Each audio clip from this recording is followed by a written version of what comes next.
Bonsoir tout le monde. Alors, comme il a pu le dire, je m'appelle Laurence Ventura, je suis consultante en digital, plus spécifiquement dans l'industrie de la musique. Et ma collègue. Bonsoir, je m'appelle Lorraine Boniface. Je suis consultante en marketing digital pour l'industrie artistique et culturelle. Alors, donc aujourd'hui, on va discuter tous ensemble du métaverse. Donc on a marqué le premier pas dans le métaverse parce que c'est une technologie évolutive qui est en constante évolution. Donc on ne va pas tout vous apprendre sur le métaverse puisque nous-mêmes, nous en apprenons tous les jours. C'était important pour nous de pouvoir faire cette présentation avec vous, spécialement pour la Martinique, les Antilles françaises. Puisque c'est quelque chose qui évolue mais qui est déjà présent et bien présent. Et donc pour commencer, on aimerait savoir combien d'entrepreneurs on a parmi nous, qui sont les personnes qui travaillent dans différentes industries. Donc combien d'entrepreneurs? Il faut juste lever la main. Voilà. Et puis on va faire passer le micro pour juste connaître votre industrie. Et les autres personnes, vous êtes des salariés, vous êtes étudiants. Non.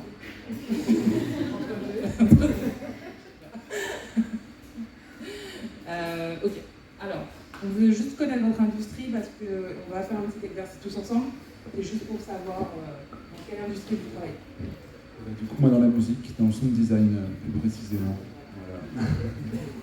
Dans le micro. Moi, c'est dans les économies d'énergie. Je suis consultant de formation en énergie. D'accord. Moi, je suis dans le trading. Alimentaire, bien-être. Moi, dans les médias. Oui, je suis responsable culturel, vice-président du conseil consultatif de la Martinique. Et donc, je réalise différentes choses dans le domaine des médias. Et notamment, je suis responsable du forum des arts numériques qui se déroule depuis 2005 au Lamentin, notamment. Je suis consultante en marketing et également hôte d'un podcast sur les métiers qui s'appelle Magie et Job. Alors moi je suis stagiaire en marketing et commercial.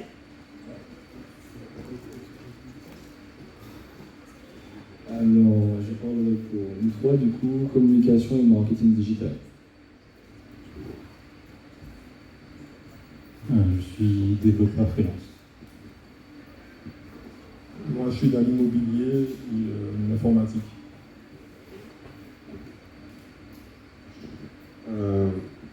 Marketing. Bonjour, je suis dans la billetterie événementielle. Elle travaille avec.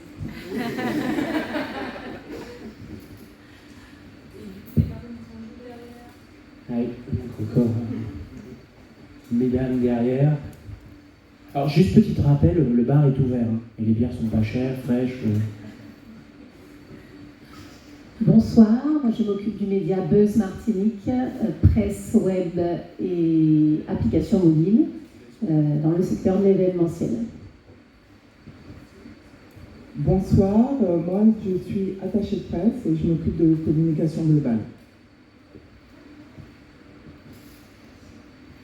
Bonsoir, je suis développeur web. Si quelqu'un a besoin d'un développement web, venez me voir. Bonsoir.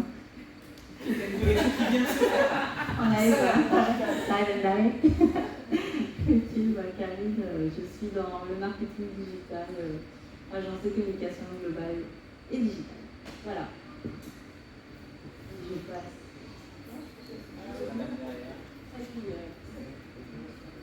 Bonsoir, Gladys, Community Manager.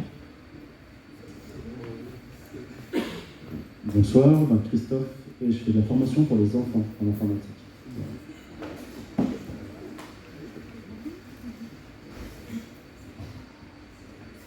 On fait le tour, super, c'est bien de voir qu'il y a plusieurs industries qui sont représentées. beaucoup de marketeurs, beaucoup d'événementiels. Donc je pense que ce qu'on va vous présenter va vous parler. On a préparé pas mal d'études de cas. Voilà, le but c'est un petit peu de vous inspirer aussi à explorer le métaverse, un petit peu plus. Est-ce que pour vous avez une définition, une idée de quelle est votre définition du métaverse? Est-ce que vous savez ce que c'est, ou est-ce que vous avez une idée de comment vous pouvez le définir? Pas du tout.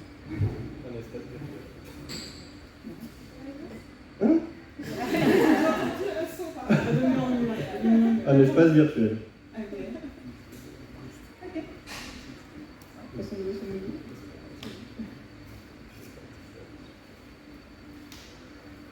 Merci. Alors, comme je suis également formatrice et que je suis censée enseigner ça, je vais tenter.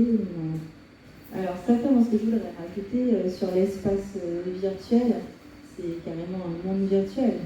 Et pour ceux qui ne le savent pas, c'est finalement une idée qui n'est pas si nouvelle. Le métaverse, ça date des ouvrages dessus déjà une trentaine, quarantaine d'années. C'est un beau rêve en fait. Ceux qui ont construit Internet au tout départ, rêvaient de cet univers, en fait, ce monde parallèle et virtuel. Voilà, je m'arrête là, parce qu'il y aura... J'imagine, si vous posez la question, si vous avez des choses à raconter, donc je vous laisse. Si, ça a des choses à raconter. Ok.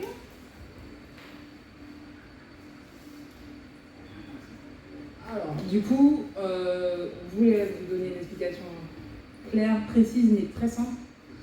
En fait, le métavers, c'est un écosystème qui permet aux utilisateurs d'interagir en tant qu'avatar, donc dans un monde virtuel.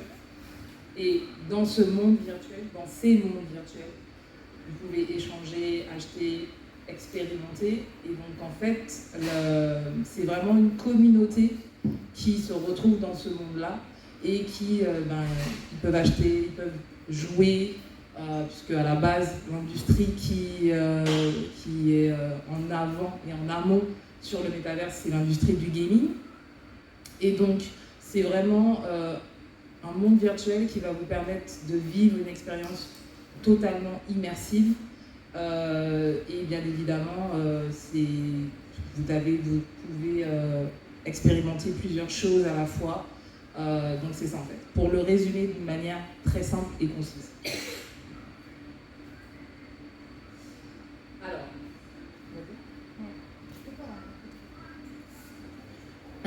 En fait, ce qui est intéressant, là, c'est la définition ou la vision un peu de Mark Zuckerberg qui dit que voilà, aujourd'hui on regarde Internet, mais demain on sera dedans. Donc en fait, ce qui a aussi donné un signal à l'industrie, c'est vrai que le métaverse, on en parle depuis un moment, les mondes virtuels, bon, c'est pas quelque chose qui est extrêmement nouveau, mais ce qui est nouveau, c'est un peu Facebook récemment qui a changé son nom pour être Meta, qui a un peu donné un signal un peu à l'industrie que ce n'est pas juste un rêve et que c'est quelque chose qui est vraiment là pour rester, pour évoluer. Et c'est là on voit maintenant de plus en plus d'entreprises, de plus en plus d'industries qui commencent à investir, qui investissent quand même pas mal dans le métaverse. Donc voilà, je pense que le signe un petit peu de ces grosses entreprises, de ces grosses agences qui investissent et qui cherchent à en savoir plus sur le métaverse, c'est bien un signe que c'est pas quelque chose qui est juste de passage, mais quelque chose vraiment qui est là pour rester et pas juste de passage. D'ailleurs, on estime la taille du marché du métaverse qui s'étendrait à 280 milliards de dollars d'ici 2025, donc c'est dans pas longtemps. Et donc voilà, c'est vraiment un marché qui a énormément de potentiel partout dans le monde, dans la Caraïbe, ici en Martinique aussi. Donc voilà, c'est vraiment une opportunité. Je pense que c'est important de maintenant se poser les bonnes questions, de maintenant se demander comment une entreprise ou un secteur peut évoluer dans cette direction, parce que voilà, j'ai envie de dire c'est le futur, mais c'est le présent en fait. Donc c'est important de se poser les bonnes questions et de savoir comment on peut explorer cet univers au plus vite. Est-ce que vous avez des questions? Ou sinon, juste lever la main et on y répondra un peu plus tard. Alors, du coup, on vous a donné une définition qui était la plus simple que possible, mais la plus compréhensible que possible. Donc, comment on en est arrivé là? Donc, en fait, si vous avez lu quelques articles, vous avez pu constater qu'on est passé de Web 1 à Web 3. Donc, Web 1, c'était vraiment connexion à l'information avec les différents réseaux de recherche tels que Google, Bing, etc., où vraiment l'utilisateur cherchait l'information. Ensuite, on est passé à Web 2, donc connexion aux personnes à travers les différents réseaux sociaux. Et finalement, là, on est à Web 3, où c'est connexion au lieu. Alors, pourquoi au lieu? Parce que, justement, c'est un monde virtuel. Donc, les gens, ils font, on va dire, une vie dans ce monde virtuel, puisqu'ils peuvent échanger, acheter, surtout le fait de pouvoir acheter, en fait. Et voici cette évolution-là. On passe du Web 1 à Web 3. Et dans le Web 3, on peut, en fait, globalement, pratiquement tout faire dans un monde virtuel. Il y a même des gens qui achètent des terrains dans le métavers. Il y a des entreprises qui achètent, qui construisent des entreprises dans le métavers. C'est vraiment une connexion au lieu où les gens peuvent interagir entre eux, se déplacer. Enfin voilà, c'est vraiment une expérience immersive. Exactement. Et comme ça a de la valeur, ça peut être tradé. Par exemple, les gens qui achètent des terrains dans le monde virtuel, par rapport au monde réel, peuvent utiliser la valeur de leur terrain. Alors c'est bien évidemment en progression, mais ça peut être dealé quand vous voulez acheter un vrai terrain dans le monde réel, en fait, le fait que vous avez quand même une valeur dans le monde virtuel. Donc idéalement, ce serait vraiment d'ailleurs c'est la stratégie de faire de pouvoir avoir ce monde virtuel et ce monde réel qui puissent fonctionner ensemble, en fait. Ils le font déjà, c'est toujours en progression, mais c'est ça la stratégie globale. Le métaverse, comment on essaye de le définir, il est encore en train d'être défini. Moi, au début, quand on m'a parlé du métaverse, je me disais, mais c'est où le métaverse, comment on y va, sur quel site je me connecte en fait, c'est pas un endroit où on va, c'est pas un site où on se connecte, c'est vraiment un écosystème qui fait qu'il y a des technologies qui sont en place qui permettent de créer des expériences immersives. Donc en fait, c'est ça en gros le métaverse. C'est pas comme un site sur Facebook, c'est un ensemble de technologies, un ensemble de moyens qui fait qu'on peut avoir des expériences immersives en 3D. Donc un monde virtuel donc qui a été créé par les jeux vidéo, par exemple dans Roblox, Minecraft, qui permettent de créer ces univers immersifs en 3D. On a aussi des infrastructures, telles que les réseaux, les clouds, qui permettent d'avoir une connexion à ces mondes virtuels en ligne. Les infrastructures économiques qui permettent d'acheter, donc tout ce qui est cryptocurrency, crypto-wallet, les NFT, les marketplaces. Donc tout ça permet d'avoir des échanges commerciaux dans un univers virtuel. On a aussi les outils de visualisation, donc tout ce qui est lunettes virtuelles, les avatars, les la réalité augmentée kit. Donc tout ça, ce sont des outils qui permettent d'avoir une expérience immersive. Il y a aussi tout ce qui est hardware. Donc voilà, donc les casques, les lunettes, les holographiques, etc. Et les expériences. Donc là, on voit de plus en plus des concerts virtuels, des fashion shows virtuels. Dernièrement, il y avait la Meta Fashion Week, qui était la première Fashion Week dans le métaverse, où les gens pouvaient vraiment se déplacer, voir des défilés de mode, acheter des vêtements virtuels et se déplacer. Moi, j'ai essayé, c'était assez intéressant. Donc voilà, la possibilité d'acheter un vêtement virtuel et de se balader avec un vêtement virtuel dans la Fashion Week. Comme on a parlé aussi, la possibilité d'acheter des terrains, visiter des galeries. Donc tout ça, donc tout cet univers-là, tout cet écosystème représente les possibilités du métaverse. Un gros avantage en ce moment, encore pour l'instant, c'est qu'il n'y a pas de leader dans le métaverse. Comme par exemple, vous pouvez dire que Facebook, Meta, est un peu le leader des réseaux sociaux, et ça n'existe pas pour l'instant. C'est encore un monde qui se construit, et donc tout le monde peut participer, tout le monde peut faire partie du métaverse, et c'est vraiment la mentalité, vraiment, c'est que ça soit décentralisé, donc il n'y ait pas une seule personne qui possède les droits, qui possède une autorité, c'est vraiment tout le monde qui participe et qui contribue à la création de ces univers. Donc maintenant, on va avoir quelques études de cas qui ont pour vocation d'inspirer. On voit un peu qu'est-ce que les entreprises font déjà dans le métaverse. Voilà. Donc là, on a un exemple de Blockbar. Donc c'est un exemple intéressant. On va d'abord regarder la vidéo, puis après j'expliquerai. Donc c'est le patron, c'est qui là?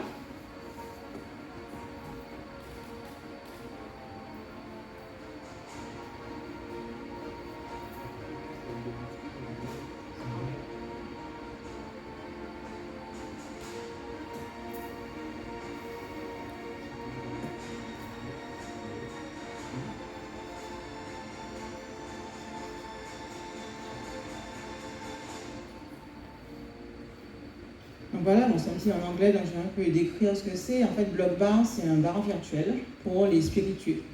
Les spiritueux, un petit peu de luxe. Et en fait, là, dans ce cas-là, donc c'est Patron qui a lancé en fait une version limitée de ces bouteilles, qui sont donc très très chères, et qui ont aussi créé une version virtuelle de ces bouteilles.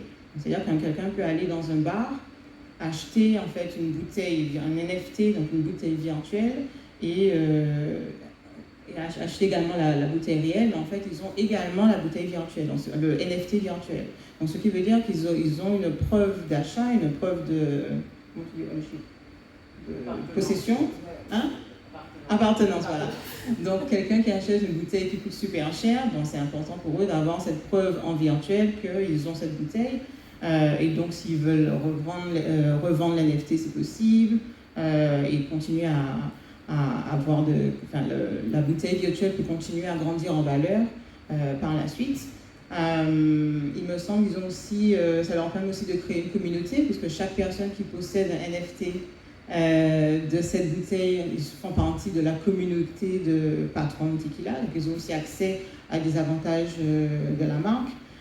Donc voilà, donc c'est vraiment pour dire que les NFT, bon déjà le monde virtuel, ça s'adresse également au monde des spiritueux. Donc je vous laisse imaginer ce que ça pourrait être pour les Roms qu'on a ici, par exemple. Oui, ils peuvent toujours vendre le NFT même s'ils ont plus de bouteille. Alors il y a des conditions, il y a des conditions. Ouais, il y a des conditions pour ça, mais je pense que, enfin oui, ils peuvent vendre. Enfin, c'est un peu délicat, je vais réfléchir. Ils peuvent vendre une copie du NFT. Oui, s'ils ont la bouteille.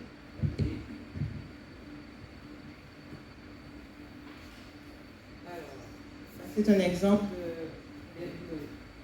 c'est un exemple de BMW qui a lancé un nouveau modèle dans un monde virtuel. Voilà.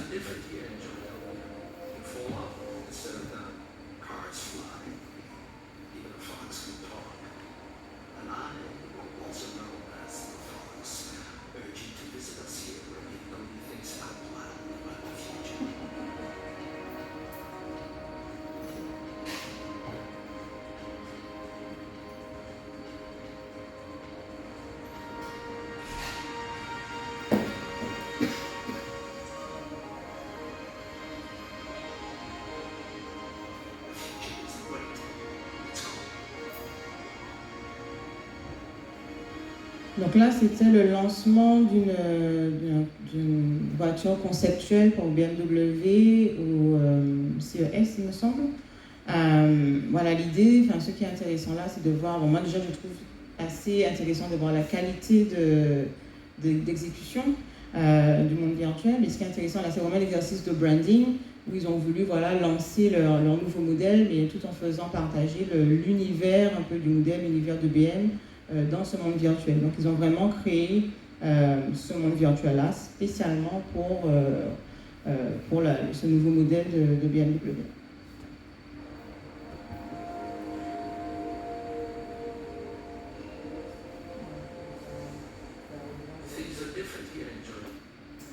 Désolée. Alors, un autre exemple qui est Zara, donc, qui a voulu créer une collection spécifique dans le monde virtuel du métaverse. Mais vous avez la possibilité, quand vous achetez les produits de cette collection, de pouvoir les retirer dans vos magasins physiques. Donc c'est vraiment une stratégie d'exclusivité et d'appartenance. Donc dans la communauté, vous avez accès à cette collection d'édition limitée. Et quand vous achetez le produit pour votre avatar, puisqu'à la base vous l'achetez pour votre avatar, vous pouvez le retirer en magasin physique. Et ceci, quand vous allez sur Zara, France, c'est là. Donc je vous invite à aller sur le... Non, en fait, c'est un Snapchat que j'ai fait. Je vous invite à aller sur le site de Zara et de découvrir cette collection NFT qui est présente. Alors, l'exemple suivant, c'est H&M qui a créé un store sur le Metaverse Visual Store. Donc vous avez vraiment l'expérience totale, comme si vous alliez dans un magasin physique, où vous avez toute la collection. Là, vous pouvez constater qu'ils ont des remises sur certains produits. En fait, ils ont des promotions, des soldes. Donc c'est vraiment l'expérience complètement immersive. Donc, sauf que c'est juste dans le Virtual Store. Et bien évidemment, vous pouvez acheter des produits pour votre avatar.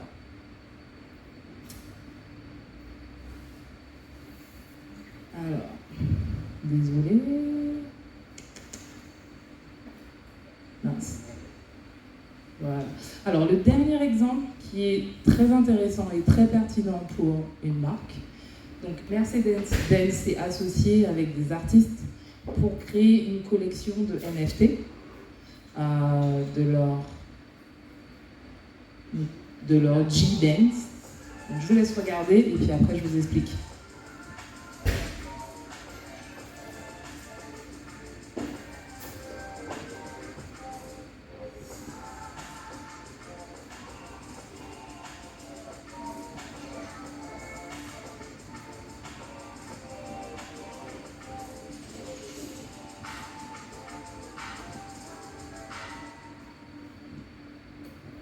Alors, comme je vous disais, c'est une collaboration avec des artistes. Donc, ces artistes créent et designent cette collection unique et spécifique. Et donc, les utilisateurs peuvent acquérir cette collection-là. Donc, si je me rappelle bien, ça partait de $225 à 1225, le prix maximum pour pouvoir avec la crypto-monnaie. Et l'avantage pour la marque, c'est qu'à chaque fois qu'ils atteignaient un seuil de 1 million, il mettait, il donnait une G-Class à l'utilisateur qui avait atteint le 1 million de dollars. Et à chaque stage, donc 2 millions, pareil. Et en fait, ils se sont arrêtés quand Mercedes le voulait bien. Mais en gros, c'est vraiment une collaboration qui permet aux créateurs de monétiser leur art, et pour la marque d'utiliser ces créateurs et leur visibilité et leur notoriété pour pouvoir augmenter l'engagement et bien évidemment l'interaction avec les utilisateurs. Rajouter, donc là, dans cette collaboration avec les artistes qu'a fait Mercedes, quand quelqu'un achète la version donc, digitale de la G-Class, évidemment, tout le monde est payé. Donc l'artiste est payé, Mercedes-Benz gagne aussi puisqu'il gagne de l'argent. Donc voilà, c'est vraiment une autre dimension que permet ces NFT, avoir des collaborations entre artistes et marques, que je trouve génial.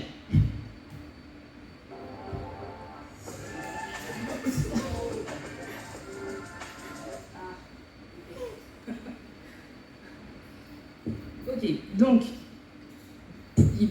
on va dire que le but final pour une marque, c'est vraiment de créer une expérience qui va être à la fois mémorable, unique et immersif pour les utilisateurs et leurs potentiels clients pour le coup. Donc comment ils font ça? Premièrement, l'ultra-personnalisation des avatars sur mesure. Donc, quand vous créez votre avatar, la plupart du temps, vous prenez une photo de vous, vous utilisez une photo de vous à la base, et votre avatar vous ressemble au maximum, on va dire. Donc déjà là, il y a vraiment, c'est votre persona qui est dans ce monde virtuel. Donc ça vous permet vraiment de vous sentir tel que vous êtes en fait dans ce monde virtuel. Ensuite, vous avez une gamification et shopping immersif. Qu'est-ce que ça veut dire? C'est que, donc, on a eu le Covid, donc on était tous chez nous. Le fait, on a perdu cette, en tant qu'utilisateur et client, cette envie vraiment de, quand on va faire du shopping, de passer du temps dans un magasin physique. Et là, au-delà de l'achat, dans les virtual stores ou les fashion stores, comme on vous l'a montré précédemment, il y a vraiment ce jeu de découvrir les produits, de les tester comme si on était vraiment dans un magasin physique. Et donc c'est vraiment un achat et une expérience immersive. C'est une expérience immersive avant achat, ce qu'on n'a pas vraiment dans le magasin physique. Autre chose, troisièmement, c'est la relation de clientèle humaine augmentée. Qu'est-ce que c'est? C'est-à-dire qu'ils sont en train de travailler, de développer sur le fait que vous avez un souci par rapport à un achat que vous avez fait sur une fashion store. Vous n'avez pas besoin de sortir du monde virtuel pour pouvoir contacter le service client. Ils sont en train de développer vraiment un avatar en fait, pour que vous puissiez trouver ce service client dans ce monde virtuel et pouvoir directement faire la doléance de votre problème pour être résolu. Donc en fait, la relation clientèle déjà est en train d'évoluer et de s'améliorer, ce que je trouve fantastique. Donc pour la marque, essentiellement, ce qui est vraiment avantageux, c'est que cette expérience mémorable, unique, immersive leur permet d'augmenter leur taux d'engagement et bien évidemment de fidélisation. Donc c'est ça vraiment l'objectif final pour eux, puisque plus le taux d'engagement est élevé depuis leur clientèle, bien évidemment il y a de la fidélisation, et donc ces personnes-là auront plus tendance à être réceptifs dès qu'il y a une nouvelle collection qui sort, dès qu'il y a une nouvelle collaboration. C'est ces personnes-là qui vont bien évidemment acheter en premier.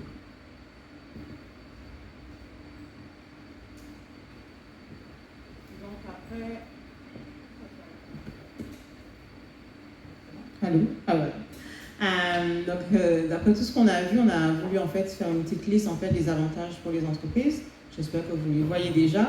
Mais vraiment, ce qui est intéressant d'avoir une stratégie métavers, c'est vraiment avoir une stratégie qui s'inscrit dans le long terme. Donc voilà, c'est important d'avoir une future-proof stratégie, donc avoir une approche qui dans le long terme va durer pour les entreprises. Donc comme Laurence a dit, que ça soit optimiser un service client, que ça soit développer un système de loyalty, fidélisation, créer des événements virtuels au-delà qui ne vont pas forcément en Martinique, mais voilà, qui touchent toute la Caraïbe ou voilà, plus loin. C'est une opportunité de toucher une cible plus large. Donc quand on a un store, quand on a un magasin qui est dans le métavers, ça veut dire qu'on peut toucher une cible qui est au-delà de sa limitation géographique. C'est une façon aussi de fidéliser une communauté de clients. Donc comme on l'a vu tout à l'heure, donc avoir une communauté de clients qui possèdent un NFT et donc leur offrir des avantages spéciaux parce que ce sont les clients qui aiment la marque. Ça permet aussi d'étendre ces équipes et optimiser le travail à distance. Donc depuis la crise qu'on a vue, il y a de plus en plus de personnes qui travaillent à distance. Laurence et moi d'ailleurs on travaille à distance. Mais voilà, ça permet d'avoir des équipes qui sont basées à Dubaï, en Russie ou en Amérique du Sud et avoir pourquoi pas un espace de travail où voilà, les gens peuvent échanger, avoir des réunions de façon immersive. Et aussi créer des événements virtuels avec un public plus large. Donc on pourrait se dire que on est à un événement comme aujourd'hui où là on a un certain nombre de personnes qui nous regardent, mais supposons qu'on avait un espace dans le métaverse, on aurait pu avoir des gens qui sont basés n'importe où, avoir beaucoup plus de personnes il n'y a pas assez de chaises pour tout le monde, c'est pas grave, tout le monde est chez soi et participe à la conférence. Donc voilà, c'est vraiment énormément d'avantages pour les entreprises et je pense qu'il y a tout ce qu'il faut ici pour explorer, quoi. Alors du coup pour interagir avec vous, et on va faire un petit exercice tous ensemble, Alors, on s'était dit qu'on allait vous diviser en 4 groupes. On peut faire ça. Jusqu'à Nathalie. Premier groupe, deuxième groupe. On va pas faire peut-être. On va faire 3. On va faire 3 groupes. Voilà. Et donc, on voudrait que vous imaginiez un concept dans le métaverse et que vous nous présentiez l'idée pour ces différentes industries. Donc le groupe 1, ce serait pour Tesla, donc industrie de l'automobile. Le groupe 2, ce serait pour la marque Bacardi, le rhum. Et le groupe 3, ce serait pour Amazon. Donc, du coup, on a 3 groupes. Le premier qui s'arrête à Nathalie, le deuxième qui est juste là et le troisième qui est juste là. Voilà. Avant qu'on se lance dans les groupes et les brainstorming, est-ce que vous avez des questions, des suggestions, des impressions à partager? Oui. J'ai quelques questions par rapport.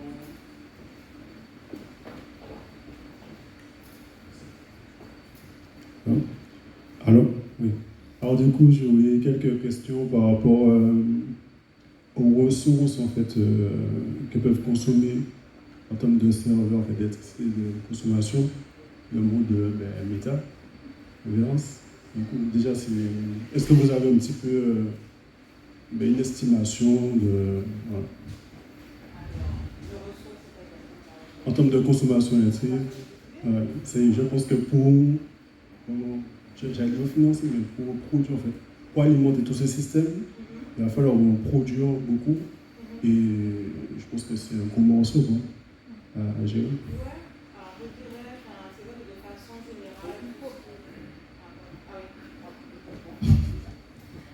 Donc est-ce qu'on a une idée exactement de comment ça consomme? Absolument pas, pour être honnête.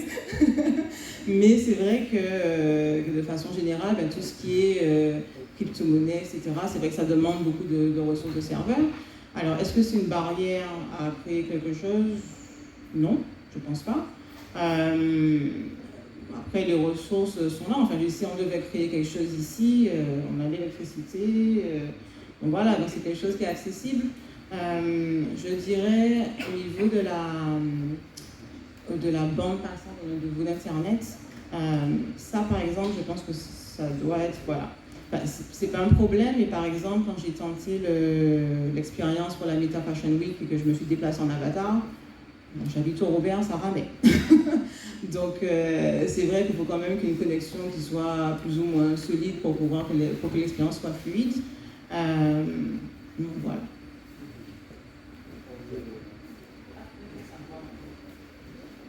Juste une dernière question, c'est est-ce qu'on peut dire que, par exemple, acheter NFT une grande marque, par exemple, comme Mercedes ou autre, mais dans le cas de Mercedes, ou bien de Patron, c'est ça?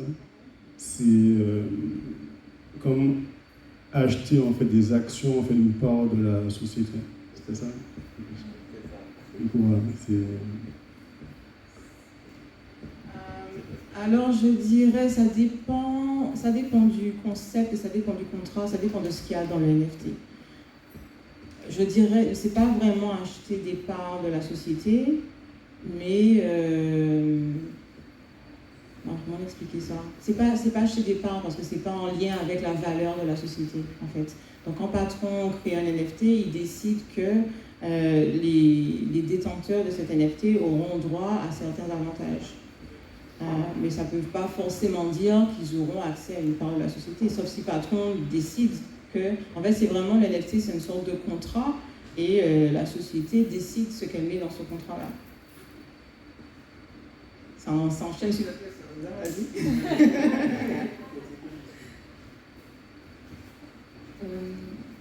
Alors moi, est-ce que le métaverse n'aurait pas tendance à nous déshumaniser? Parce qu'en fait, là, tout ce qu'on propose dans le métaverse, on l'a déjà dans la vie réelle. D'accord? Sauf que là, il va falloir rester assis derrière un ordinateur et rester toute la journée à, comment dirais-je, échanger virtuellement. Il va falloir se créer un avatar, il va falloir aller faire nos courses virtuellement, limite si on ne va pas se déplacer avec le casque à réalité virtuelle. Donc, est-ce que ça ne va pas nous déshumaniser au final?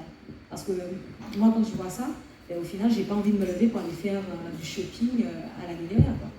Voilà. Bien oui et non. Ouais.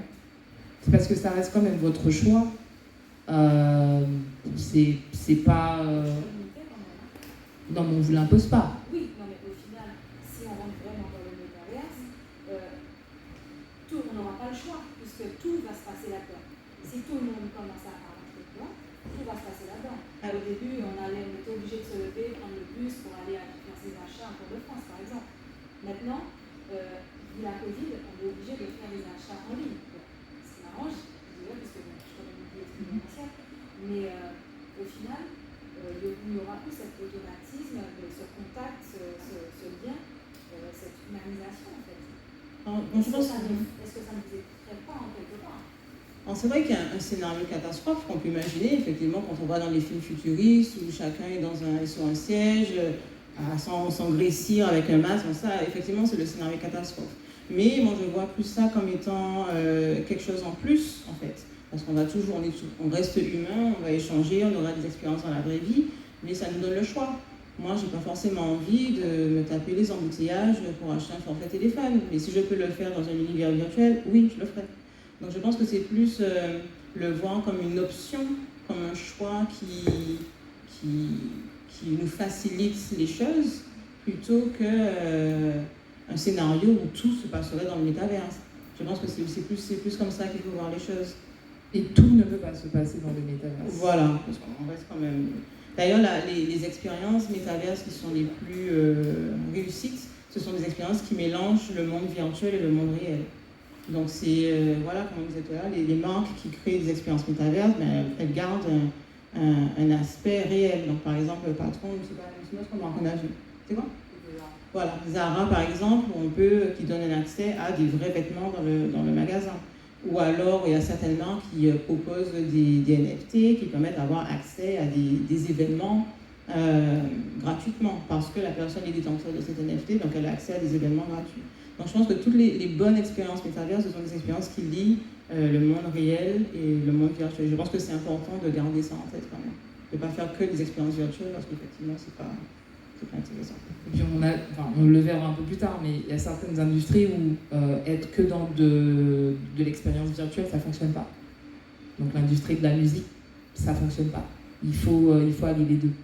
Parce qu'on va jamais... L'expérience et la joie de vivre et l'excitation qu'on a sur un concert, bon, on ne va pas l'avoir dans le monde virtuel. Les bouteilles d'alcool non plus, ça fonctionne pas. On peut boire à la maison.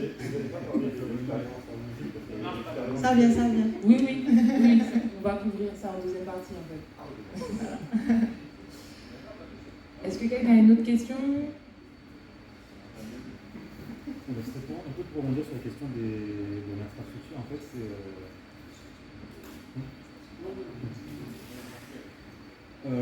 ce serait plutôt si moi, personne lambda, j'ai envie de me lancer dans l'expérience métaverse.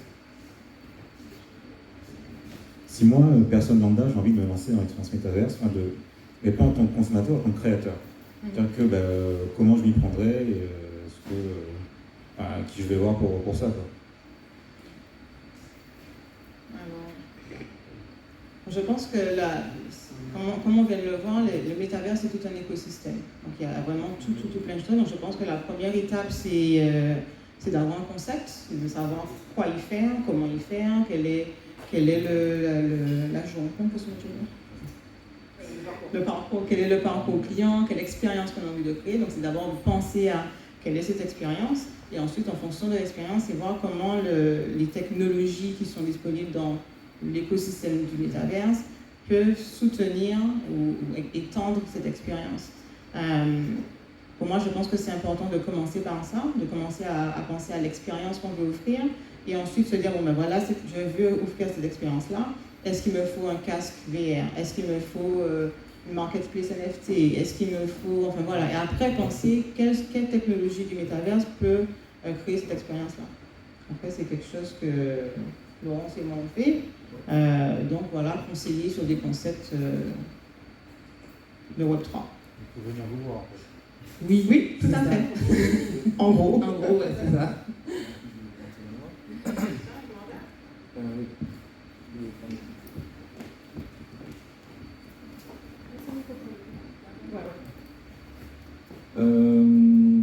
Ma question est simple mais complexe à la fois.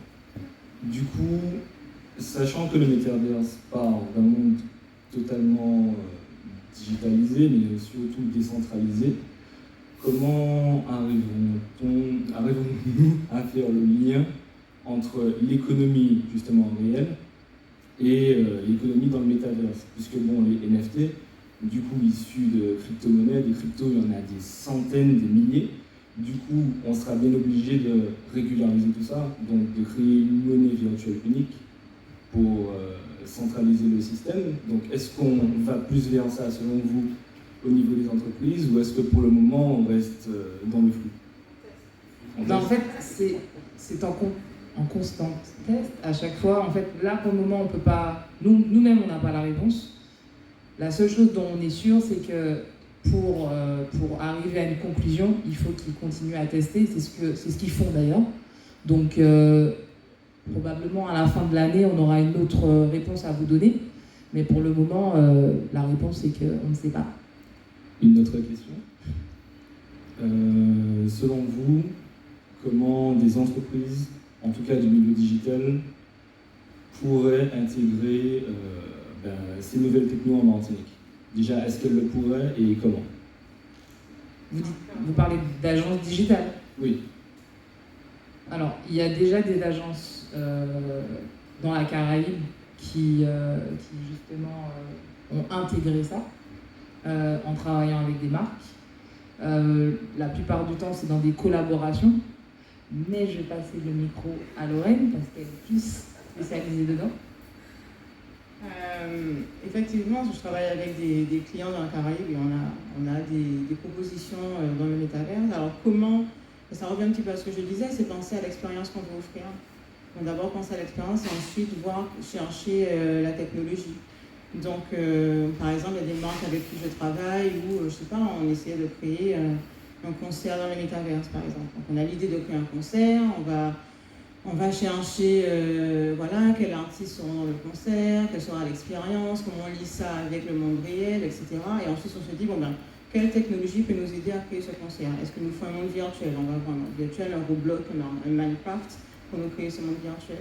Ou alors ça peut être une marque d'alcool qui a envie de créer des NFT. On pense d'abord à l'expérience. On se dit, on a envie de faire des collaborations avec des artistes. Chaque artiste peut créer une version digitale d'une bouteille NFT. On commence par ça, on cherche les artistes. Comment créer les NFT? C'est très simple, c'est une œuvre d'art qu'on met sur un site et après qui donne accès à des avantages. Donc vraiment, honnêtement, au début, on peut penser que le monde du métavers est out of reach, que c'est compliqué, qu'il nous faut des casques et compagnie, mais pas du tout. En fait, ça part vraiment de l'expérience, ça part du concept. Et ensuite, on cherche la technologie qui existe déjà. En Martinique, il y a des gens qui sont très qualifiés, qui font de la réalité augmentée, qui font de l'augmented reality, qui font des casques. Donc, ne serait-ce qu'avec les ressources qui existent en Martinique, c'est possible.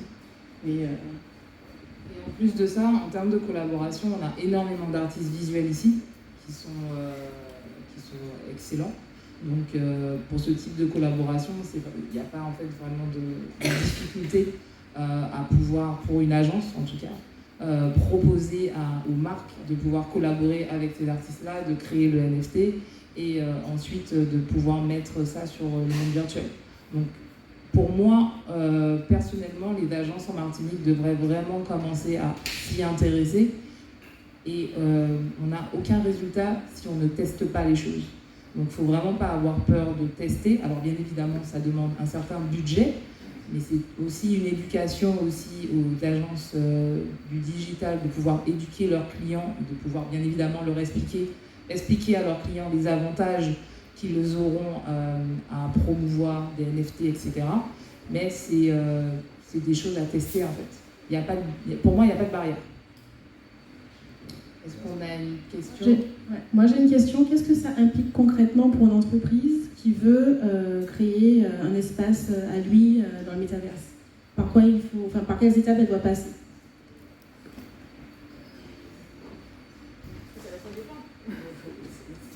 C'est quoi l'objectif en fait de l'entreprise? L'accro digital de créer un accro digital dans un monde virtuel digitalisé. Comment on va faire nous pour procéder à la création de cet espace qui nous appartient dans ce monde virtuel? Est-ce que c'est plus... Ouais, ok. Je pense que si plateforme par un endroit... Oui, c'est ça en fait. Je pense que si l'idée c'est de recréer l'accro dans le métavers, d'avoir une plateforme dans le métavers, eh bien, c'est explorer quelle plateforme. Après, on va pas vous dire, il y en a énormément. Là, on est vraiment au début, donc des plateformes qui créent ce genre d'expérience, il y en a. En Martinique, je n'en connais pas pour le moment. Il y en a peut-être. Mais en tout cas, ça existe. Donc c'est vraiment, voilà, se dire, on a envie de créer l'accro digitale. On regarde quels sont les espaces virtuels, qu'est-ce qu'on veut y mettre. Donc, je pense que c'est d'abord penser aux fonctionnalités. Donc, est-ce qu'on veut avoir des rendez-vous? Est-ce qu'on veut avoir des événements? Est-ce qu'on veut avoir... Voilà, donc penser à toutes ces fonctionnalités-là. Et puis ensuite, chercher quelle plateforme. Donc, ce serait... On a vu une liste, on n'a pas mise. Ce serait donc du coup faire un petit coup de Google et de voir voilà, quelle plateforme peut créer des plateformes virtuelles, des mondes virtuels. Il y en a quelques-unes déjà. Il y a Zepeto. Il y a Zepeto qui est utilisé par Zara. Vous avez Roblox, mais ça c'est plus pour du gaming. Par rapport à l'industrie de la musique, vous avez Wave. Donc il y en a déjà plusieurs. Mais il est vrai qu'avant de pouvoir créer ça, il faut vraiment que vous décisiez les différentes fonctionnalités que vous aurez dans ce monde virtuel. Je sais qu'aux États-Unis, il y a déjà plusieurs entreprises qui ont une version de leur entreprise dans le métaverse et ils utilisent ça juste pour mieux communiquer avec leurs salariés, avoir des réunions, introduire des nouveaux arrivants, leur faire des formations. Donc c'est vraiment les différentes fonctionnalités que vous voulez mettre en avant et ensuite pouvoir contacter ces plateformes-là qui vous accompagneront dans la création de votre virtuel univers. Je dirais juste pour commencer, je pense que quand on commence par penser à la technologie d'abord, je pense que ça peut être bloquant. Parce qu'on se dit bon, comment on fait, quelle technologie, et ça peut être assez paralysant. Mais si on pense d'abord à l'expérience qu'on a envie d'offrir, les fonctionnalités qu'on a envie de rendre disponibles, là du coup ça rend beaucoup plus facile la réflexion en fait. Donc on pense d'abord à l'expérience, d'abord à l'univers qu'on a envie de créer, et ensuite se dire bon ben voilà, la technologie qui va avec c'est X, Y, Z. Juste, on parlait beaucoup d'entreprises, mais l'idée c'est de savoir, est-ce que vous avez des exemples de métaverse, mais qui seraient plus pour d'autres structures, je sais pas, non lucratives par exemple, et est-ce que, enfin voilà, quels sont d'autres cas d'application que l'entreprise et la marque? Ah ok, en fait on a réservé d'autres études de cas pour le milieu culturel et artistique. Donc on va vous montrer quelques exemples dans ce milieu-là. On voulait vous faire travailler, mais je ne sais pas si vous avez envie de travailler. Non, pas trop, non, d'accord. Bon, on va enchaîner, tant pis. Moi, j'ai une question, parce que quand vous présentez toutes ces différentes plateformes, en fait, Second Life est mort, vive Second Life, ou c'est quoi? Vous connaissez pas Second Life? En fait, c'est Metaverse, mais il y a 10 ans. Ah, ok. Donc il n'existe plus du tout, c'est mort. Je pense que oui, je sais pas. Ok. Aucune idée. C'est désert, mais c'est encore ouvert. C'est quoi? Je crois que c'est désert, mais que c'est encore ouvert. Et c'est quoi? C'est comme les Sims, mais c'était... Les Sims à toi. Enfin, tu incarnes ton Sims. Ah oui, d'accord. Et c'était les gens qui se créaient une nouvelle vie dans ces mondes-là. Ok. Certainement, en tout cas, c'est pas hot. Hein. Les jeux idées, toujours... Oui, Mais j'ai une question. Si justement, par exemple, je suis une entreprise je veux me lancer dans le métaverse, mais justement, le métaverse, avec les NFT, l'argent virtuel, donc la crypto, s'il y a multiples cryptos qui existent et multiples métaverses, comment savoir, moi, entreprise, comment réellement bien me positionner? Alors, même si je fais une étude de marché, mais vu que rien n'est certain, comment puis-je me dire que je peux réussir à en tirer des bénéfices en ne sachant pas sur quoi réellement me baser, en fait? Donc, Mais à la base, il faudra définir le produit pour lequel vous voulez promouvoir sur le métaverse. Donc, vous n'allez pas rentrer dedans sans savoir où vous allez, en fait. Vous avez un objectif business qu'il faut déjà définir. En fait, ça fonctionne comme tous les objectifs business. C'est-à-dire que vous allez lancer un produit dans un monde réel. Vous allez définir des objectifs qui vont vous permettre de générer du revenu. Le métaverse, c'est pareil. Vous n'y allez pas là les yeux fermés, en fait. C'est-à-dire qu'une marque de fashion veut lancer une nouvelle collection et qu'elle veut lancer cette nouvelle collection dans le métaverse, elle va se dire, je vais définir ou je vais créer un fashion store ou un virtual store qui va permettre à mes utilisateurs de découvrir ma nouvelle collection. Cette nouvelle collection, vu qu'elle est dans le virtual store, va leur permettre d'avoir une expérience vraiment immersive, de pouvoir tester le produit, etc. Et avec les NFT, ils vont pouvoir acquérir les produits dans le fashion store. Il y a quand même, c'est les mêmes étapes que le lancement d'un produit, que les objectifs business d'une entreprise. Et est-ce que le métaverse est lié à la bourse? C'est-à-dire que non, pas du tout. Donc ça signifie que si on est dans le métaverse, il n'y a pas de risque que la crypto, que la valeur monétaire chute et qu'on perde. Si. D'accord. Mais là c'est quand même autre chose. Donc effectivement, si on investit, qu'on achète de la crypto-monnaie, oui, il y a un risque, puisque la monnaie monte et descend. Mais après, c'est pas forcément... c'est pas en lien direct avec une expérience en Web3. D'où l'importance d'avoir, quand on crée cette expérience Web3, d'avoir un lien avec le monde réel. Donc, par exemple, quand les marques créent leur NFT, d'ailleurs, il y a des entreprises qui... comment ça s'appelle? Mindblock. J'ai oublié le nom de l'entreprise, mais je vais la retrouver. Il y a des entreprises qui permettent de créer une sorte d'interface où en fait les gens peuvent acheter une crypto en utilisant la vraie monnaie, en fait. Donc du coup, ça fait qu'à risque, voilà. En fait, ils font $1 égale, je sais pas combien de crypto, mais ce qui fait que c'est beaucoup plus accessible.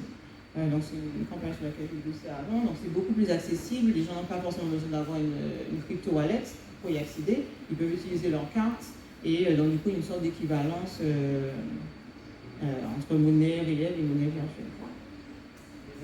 Alors, c'est pour répondre un peu à ce que les deux dames disaient, et monsieur aussi, la réglementation au niveau du métaverse, de toute façon, fonctionne autour de l'argent virtuel et des NFT. Donc, il y a de fortes chances que ça puisse monter, que ça puisse chuter. C'est, comme vous disiez, c'est un système qui est encore en développement et en progression. Donc, mais en tout cas, là où tout peut être réglementé, c'est au niveau du système de la blockchain. Donc, à ce niveau-là, de toute façon, tous les échanges sont visibles par tous et sont de toute façon réglementés. Donc, quand tu parlais de monnaie unique, ce n'est pas forcément nécessaire puisque toutes les cryptos fonctionnent sur différentes blockchains qui sont des systèmes, comme je te disais, ultra sécuritaires, encore décentralisés. Je peux te poser une question en retour?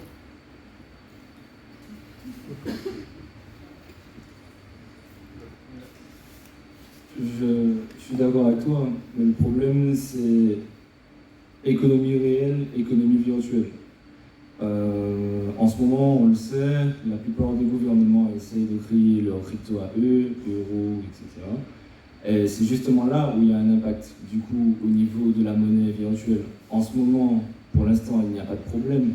Mais si demain, l'Europe ou même les États-Unis proposent leur dollar ou leur euro en format crypto, justement, qui va gagner?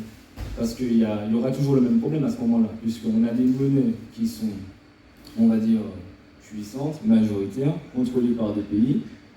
Pour le moment, on ne voit pas le problème, puisque bon, elles sont, on va dire, dépassées par ce qui se passe à l'heure actuelle, mais au moment où elles vont être au goût du jour, qui va régir la monnaie qu'il y aura dans ce monde virtuel. Il y aura forcément quelqu'un qui va gagner. On ne va pas rester avec le système des cryptos. D'ailleurs, justement, les cryptos, pour le moment, enfin, pour 90% d'entre elles, elles ne sont pas stables du tout. Donc, qu'est-ce qui va se passer? En fait, ma question, c'était plutôt, qu'est-ce qui va se passer dans l'avenir? Oui, pour le moment, on n'y trouve pas de problème. Mais après, économiquement parlant, qu'est-ce qui va se passer? Je ne sais pas. Une réponse? Parce qu'il a donné beaucoup d'infos. Bon, en tout cas, c'est bien que le sujet passionne et anime. Donc, on va passer dans la partie fun. On peut l'appeler fun. Donc voilà, le métaverse dans le milieu culturel. Alors, la creator economy, c'est une économie qui est en train de monter depuis 2020, on va dire, où les artistes et les créateurs ont le pouvoir sur l'économie. Et pourquoi on en arrive là, en fait, si vous vous souvenez, à l'époque, dans l'an 2000, c'était les débuts des plateformes, des réseaux sociaux. Donc les Facebook, les Twitter, etc. se lançaient. Et donc tout le monde pouvait un peu devenir un créateur de contenu, à poster un meme, à poster une photo de sa grand-mère, à poster une photo d'un paysage. Voilà. Tout le monde est un peu devenu créateur de contenu à travers ces plateformes virtuelles. Ensuite, en 2010, tous ces créateurs de contenu qui créaient du contenu plus intéressant que d'autres, ont commencé à avoir des communautés autour d'eux parce que leur contenu était intéressant, donc ils ont réussi à fédérer des communautés autour de leur création. Donc on a commencé à avoir des influenceurs qui ont pris le dessus sur ces contenus. Ensuite, en 2010, ces influenceurs se sont dit, j'ai une communauté, j'ai un talent, je peux le monétiser. Et donc, ils ont commencé à se dire, je vais créer un channel sur YouTube, on va me payer, je vais créer un Patreon, on va me payer pour créer mon contenu. Et là, en 2020, ce qu'on observe, en fait, c'est que ces créateurs ont maintenant, c'est eux qui dictent, qui décident un petit peu comment les plateformes doivent interagir. Parce qu'ils ont la communauté, parce qu'ils ont le pouvoir de créer, et bien en fait, ils se disent, j'ai pas besoin d'Instagram, j'ai pas besoin de plateforme, moi je vais créer ma propre communauté, je vais monétiser mon art et ma création moi-même.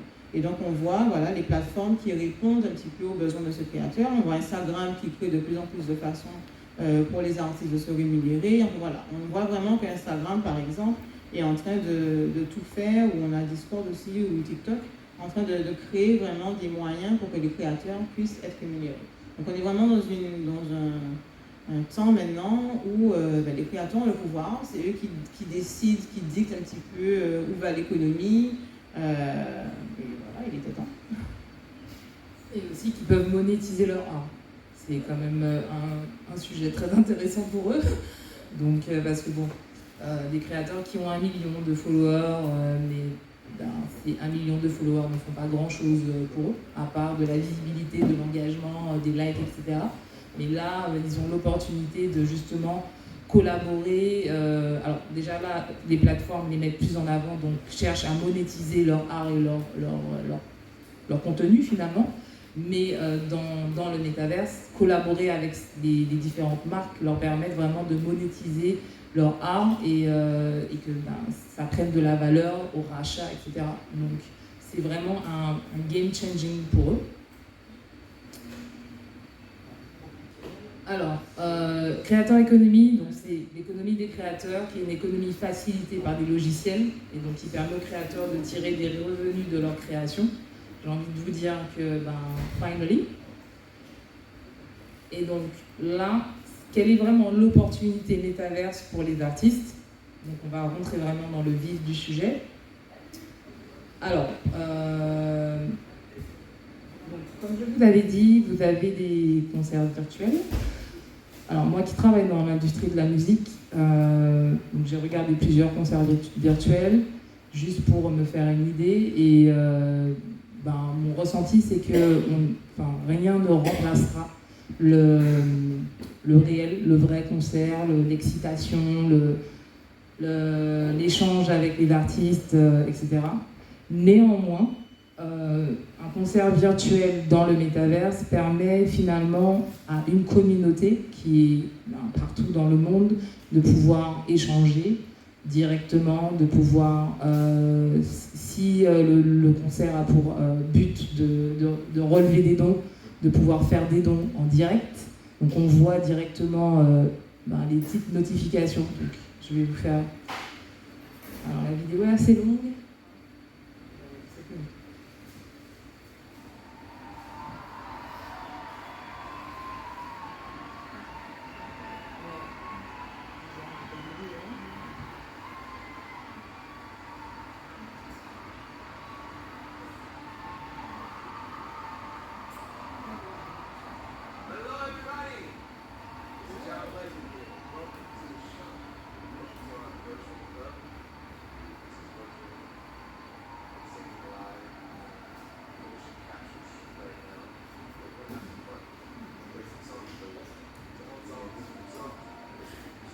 C'est la vidéo.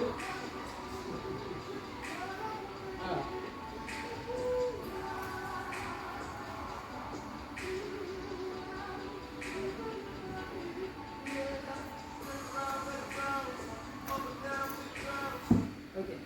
Je voulais vous montrer, durant le concert, vu que le concert avait un objectif de pouvoir relever des dons, donc vous voyez des notifications des différentes personnes qui assistent au concert et qui font des dons en live, donc 20 €, $30, etc.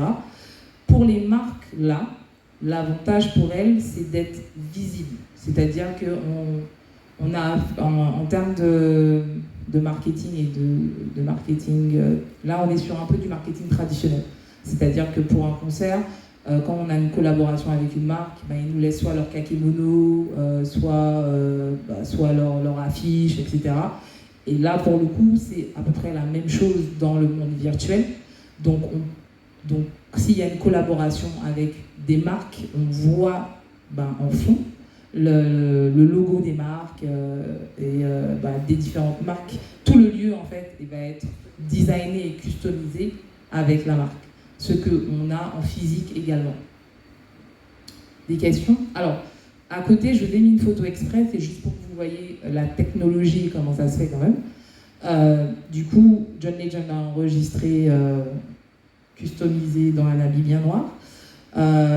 Mais en gros, c'est vraiment une technologie particulière pour pouvoir créer ce type d'expérience qui est un virtual show ou un virtual concert en fait.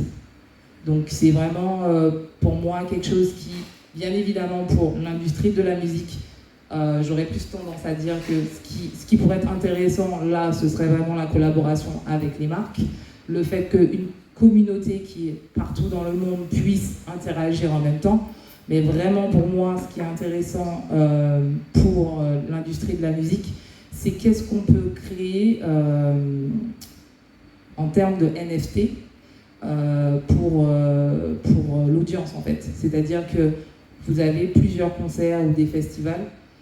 Qu'est-ce qu'on peut créer, avec quel artiste on peut collaborer pour créer un NFT spécifique qui va donner accès, quelque chose d'exclusif à l'audience et qui va lui permettre d'avoir cette expérience. Déjà un concert que j'ai pas pu voir ou j'ai pas pu me déplacer, en achetant le NFT, je sais que je pourrais réécouter le concert dans son intégralité. J'aurais sûrement des behind the scene ou des choses exclusives ou des réductions sur les prochains concerts. Donc c'est vraiment quelque chose à étudier. Je ne sais pas combien de personnes travaillent dans l'industrie de la musique, mais en tout cas, c'est vraiment une opportunité à étudier pour nous, personnes qui travaillent dans cette industrie.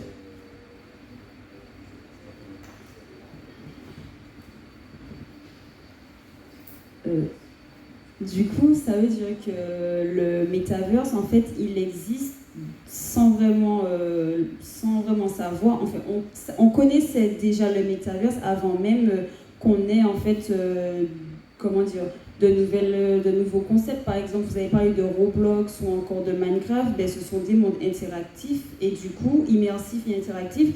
Du coup, ça veut dire que tous ces mondes-là, en fait, c'était un peu le metaverse sans qu'on le sache vraiment, ou c'est pas du tout ça? On va dire que c'est les précurseurs. C'est des précurseurs, puisque comme je le disais au début, la première industrie qui met en avant ça, c'est le gaming. Donc c'est vraiment des précurseurs, et là on est dans du développement sur pratiquement toutes les industries. C'est vraiment une démocratisation. Donc, vraiment les technologies. C'est maintenant la technologie est beaucoup plus accessible. C'est avant, on va dire qu'elle était réservée à une cible de gamers. Mais là, la technologie est beaucoup plus accessible, elle est démocratisée, elle coûte moins cher, donc ce qui fait qu'elle peut s'étendre en fait sur des industries qui vont plus loin, quoi. Et c'est vrai que pour les gamers, ça n'a rien de nouveau.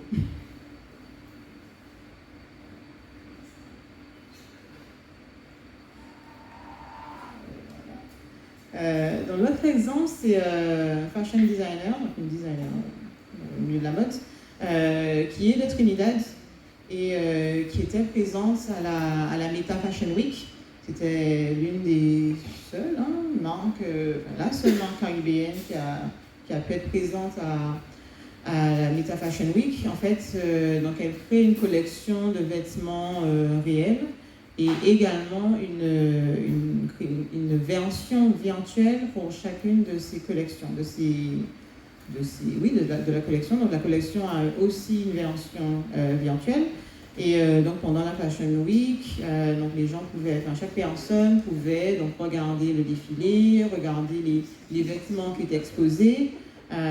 Et donc après la Meta Fashion Week, donc chaque vêtement sont encore en vente sur OpenSea. Donc elle a fait une collaboration également avec un artiste virtuel. Donc ce que vous voyez à droite, c'est la collection qui est en vente sur OpenSea. Donc il y a une collaboration avec un artiste virtuel où quelqu'un peut acheter. Donc c'est cette collection extrêmement spéciale qui a été présente à la Meta Fashion Week. Donc voilà, ça vraiment présente une opportunité pour tous les designers, les fashion designers qu'on a en Martinique et dans la Caraïbe, des collaborations entre artistes et designers. C'est un moyen pour, comme on disait tout à l'heure, pour tout le monde d'être rémunéré en achetant ces NFT. Alors, je suppose que tout le monde connaît un peu Babou Floro.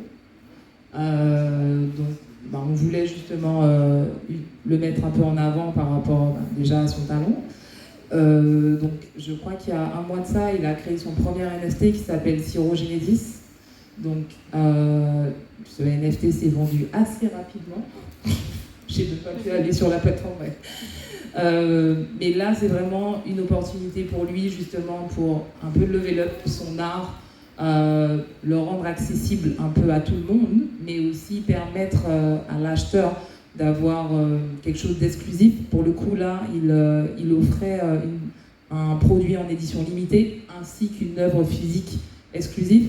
Donc, c'est une sorte de stratégie aussi, qui s'applique à la fois pour les marques, mais aussi pour les créateurs. Quand vous créez un NFT, il faut vraiment réfléchir à qu'est-ce que je vais pouvoir offrir à l'acheteur en termes d'exclusivité.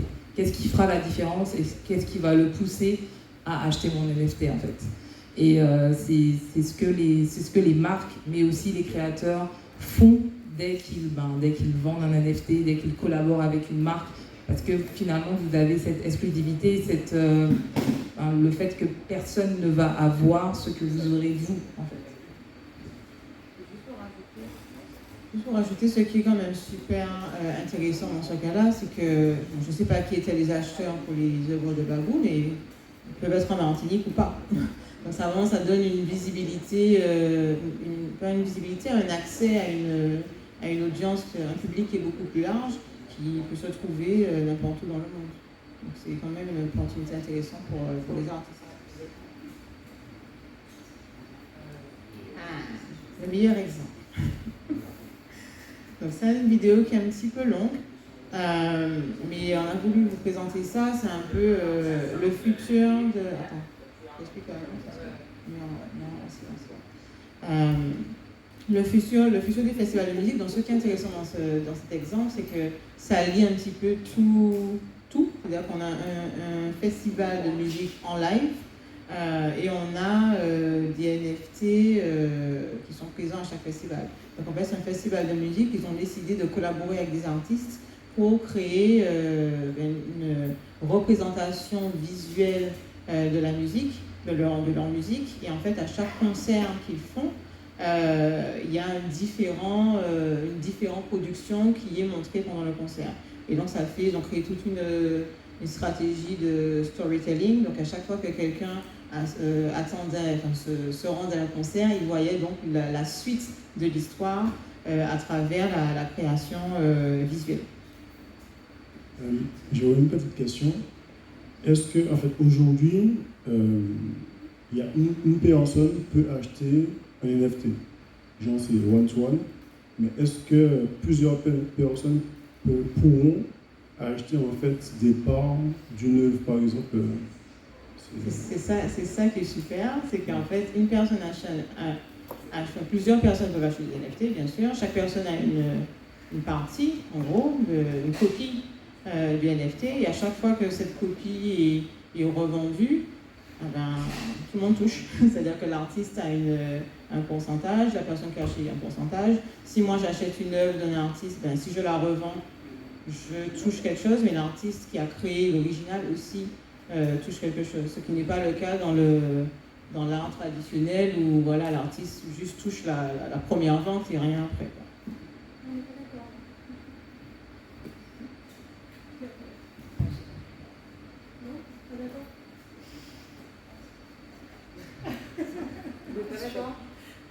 Il y a des cas où ce n'est pas vrai.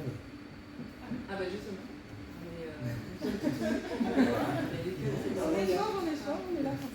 Non, elle a vu mon signe de tête, c'est pour ça.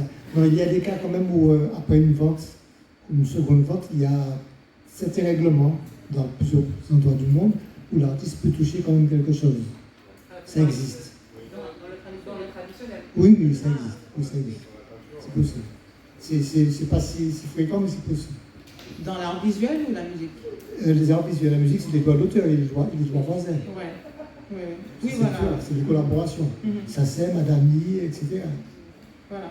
Sauf que là, comme la différence avec le NFT, c'est que l'artiste choisit un petit peu comment il veut être payé. Donc il y a moins d'interlocuteurs et donc plus d'argent pour l'artiste. L'activité est un petit peu longue, mais on peut revoir un petit peu jusqu'au début. Voir à quoi ça ressemble.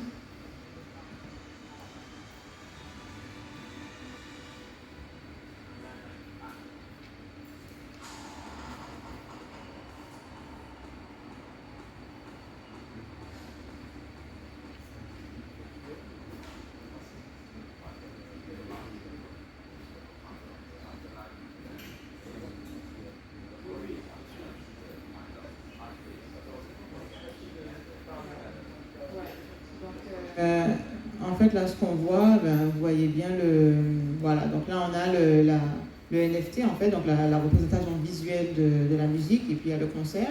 Donc, évidemment, donc, les gens écoutent la musique, et en même temps, ils ont voilà, ce NFT, cette production graphique qui est produite. Et puis voilà, à chaque concert, il y a une production différente. Et voilà, l'idée, c'est qu'il y a une espèce d'histoire, donc à chaque fois, il y a une évolution de la création au fur et à mesure des concerts, puisqu'ils font tourner en fait. Donc au fur et à mesure de la tournée, il y a un développement du caractère et de l'histoire. Donc, voilà.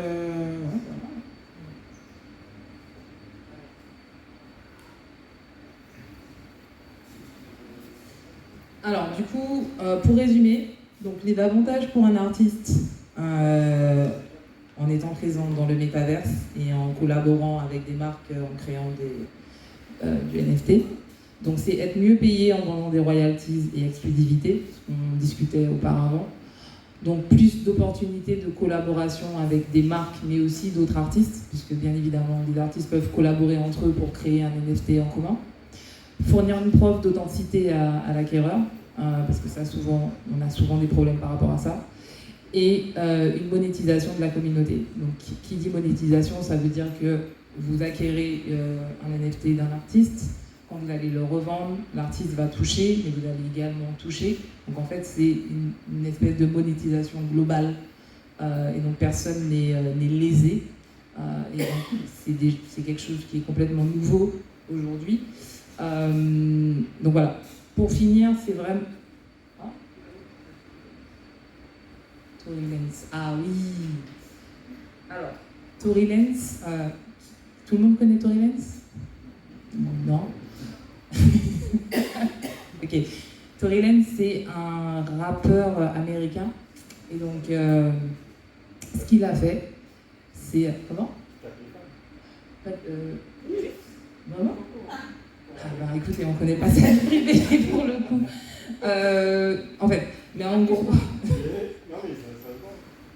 Il a même tiré sur une autre rappeuse. Ah ok, bon. En tout cas, c'est un bon businessman. Ah, c'est un bon businessman. On ne connaissait pas sa vie privée. Mais bon, pour le coup, il a mis, dans l'univers du Metaverse, il a mis quelques albums, son nouvel album disponible, donc quelques versions. Il en a mis 10. Donc 10 personnes ont pu acquérir cet album-là. Et ensuite, je crois que quelques semaines après. Ouais, en fait, il a fait... Ouais. Donc en fait, il a lancé un album vraiment en exclusivité, où il a lancé vraiment 10 albums en NFT. Et il a créé un gros buzz en disant « préparez-vous, mon album sort, etc. » Et là où il a été super malin, en fait, super intelligent, c'est que quand l'album est sorti, il a vraiment dit à tout le monde « vite, vite, vite, achetez cet album et revendez-le » en fait. Donc il a vraiment encouragé sa communauté à revendre l'album. Donc les premiers acquéreurs, je crois, ont acheté un album pour $10. Et avec le buzz que ça a créé, parce que c'est Tory Lanez, etc., ils ont pu revendre ces albums jusqu'à $50 000. Donc en vendant un album à $50 000, le premier acquéreur, donc ils sont les fans, hardcore fans qui aiment Tory Lanez, etc., eux, évidemment, ils sont récompensés. Et Tory Lanez, en encourageant ses fans à revendre et à trade, entre guillemets, les albums, lui aussi, du coup, il y gagne. Donc c'est encore une façon super smart de fédérer la communauté, de les encourager à promouvoir leur album et de toucher également. Mais du coup, en fait, comme vous êtes professionnel de la musique, j'en viens aux plateformes de streaming, du coup, parce qu'on vient sur un nouveau modèle de consommation de la musique. Mais que va-t-il en devenir de ces plateformes-là? Parce qu'en fait, j'aurai beaucoup d'opportunités financières pour l'artiste et même les fans de la première heure. Mais est-ce que c'est un frein justement à l'élargissement de la communauté de l'artiste? Parce qu'en fait, on rentre dans un schéma de rareté, mais restreint par justement un nombre limité d'acquéreurs. Alors que les plateformes de streaming proposaient justement un abonnement fixe, 9,99 € pour un pack simple, d'écouter une multitude d'artistes qu'on pouvait découvrir via des playlists aléatoires, etc. Et là, j'ai l'impression que dans ce mode de consommation, on restreint justement la communauté de l'artiste au profit des bénéfices. Donc, vous qui êtes professionnel de ce monde-là, est-ce que les plateformes ou autres ont déjà pensé à un renouvellement de leur mode de consommation, ou est-ce qu'on va rentrer dans un business uniquement NFT, donc beaucoup de trades, donc la valeur augmente, mais on restreint la communauté d'artistes, et justement, vous qui parlez des concerts virtuels, etc., mais en soi, il n'y aura pas énormément de personnes qui se bousculeront pour ces concerts. Donc, est-ce que la problématique a déjà été soulevée ou c'est encore dans un état de flou? Alors, pour le moment, on n'a que Spotify comme exemple. Donc, ils sont en train de s'adapter. Donc, ils sont en train de travailler pour développer justement pour créer des NFT pour chaque artiste que les consommateurs auront accès sur leur plateforme. Donc je pense que le système d'abonnement sera toujours en place. Il y aura toujours ce système de découverte de nouvelles artistes, de nouvelles musiques, etc. Mais qui sont justement en train de voir comment ils vont adapter cette nouvelle technologie à leur propre technologie. Pour que les artistes soient... Oui, aussi. Parce que là, pour le coup, le streaming, c'est pas... Enfin, on n'en vit pas, hein. Il y a l'exemple que vous avez cité Tory Lanez, je pense que malheureusement c'est non mais il y a Booba il est sur les deux marchés. C'est le roi du streaming et en même temps il fait des NFT très rares en 4 versions. C'est d'ailleurs lui le premier, c'est pas vrai. Mais c'est des marchés différents. Ouais, c'est pas l'un ou l'autre, c'est. Il peut revenir, enfin, il y a tout à l'heure, c'est juste pour rebondir à ce que tu disais sur Tory Lanez, et j'avais suivi ça effectivement. Et en termes pécuniaires, il avait fait 1 million en 57 secondes à la release de son album. Et puisqu'on en parle de Booba, il a vendu 25 000 NFT pour 600K, donc $600 000. Voilà. C'est juste ça. Et du coup, effectivement, ça remet en question du coup la SACEM, puisque du coup, ça enlève tous les intermédiaires du coup, et ça permet à l'artiste de bien se rémunérer du coup, mais du coup en crypto-monnaie, puisque c'est pas. Je pense qu'on a quand même une certaine étape avant d'arriver à la disparition de la SACEM, de la DAMI et de tous les autres organismes qui aident les artistes. D'ailleurs, on leur remercie parce que durant le Covid, on a pas mal galéré et heureusement qu'ils étaient là pour aider les artistes parce qu'il n'y avait pas du tout de performance. Mais il est vrai que je pense qu'il faudra une certaine adaptation par rapport aux plateformes de streaming, mais à l'heure d'aujourd'hui, les artistes pallient effectivement du streaming, c'est bien, mais on n'en vit pas. Et je trouve que le NFT permet à ces artistes-là d'avoir vraiment une plus-value sur leur création, que ce soit musicale, art visuel. Donc, encore une fois, pour moi, c'est un game changing en fait.